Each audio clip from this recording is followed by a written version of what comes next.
Okay mga perdi, naaalala nyo yung content ko na yung sa TH13 na pinakamalakas na composition. Yung buo ko doon is 12 dragons tapos dalawang dragon rider tsaka dalawang balloons. Bale, hindi ba ko siya mga perdi yung composition. Ang ginawa ko na lang dito is 9 dragon rider tsaka 9 balloons tapos dalawang healer para sa RC. Tapos isang minions pang clear. Tapos hindi ko na iniba yung pinaka spell niya. Mas effective siya lalo sa loots. Tingnan niyo mga bird yung loots ko. Ayun, wala. Puro 3 star yan. Yan, isang ano lang. Isang build lang. Yan. So, kung gusto nyong laging 3S lang naman. Kasi minsan kasi, kaya ko siya iniba mga perdi. May mga TH14 akong nakakatapat na max. So, nahihirapan akong i-3S. Tapos, sabi ko parang hirap i-3S dito sa ganito lang ah. So, iniba ko. Yan. So, yan. Ganyan yung composition. So, hanap tayo kung ano mang mahanap natin dito. Pakita ko lang sa inyo kung paano yung atake. Siyempre, hanap tayo ng loots din. Yan, tulad niya no. Yan, tingnan nyo. Max ng defense. Kaya nahihirapan ako i-3 star. Pero pag ganito yung composition ko, tingnan nyo ah mga perdi. Mati 3 star ko yan. Tingnan nyo ah. So, pana lang tayo ng dalawang air supply. Tapos, bulto nyo na. Sama-sama nyo na mga bird. Yan. Sama-sama nyo na. Yan. Tapos, nasa likod lang si RC. Pang heater.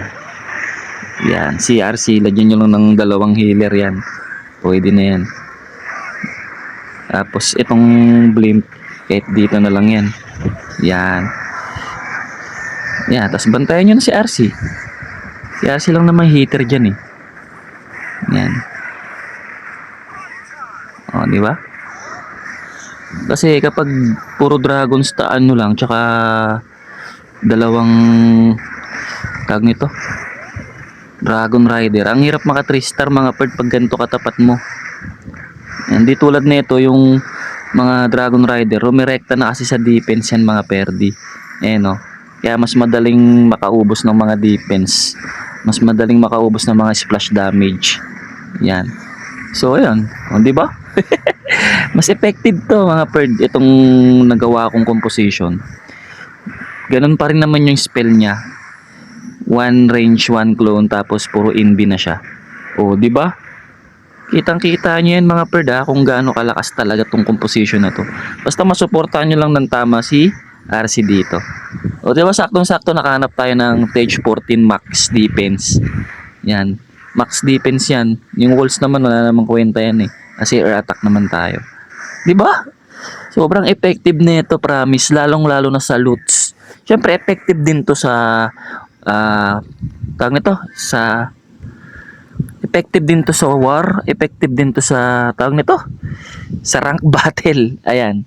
Effective siya, promise. Ako na nagsasabi sa inyo. Kaya habang hindi pa to nerf hindi pa siya nerf. Minsan kasi nerf daw dito yung mga composition. Gamitin nyo na to mga perdi. Ayan o, SS nyo lang. Ayan. So, sobrang effective nito sa loots. Sobrang effective niya talaga sa lootings. Yan. Ayan o, kita nyo naman yan mga perdo. O. Perfect yan lahat. Puro 3 star yan lang gamit ko. Tapos yung defense ko naman, wala naman yan. So, ayun mga perdi, gayahin nyo na to.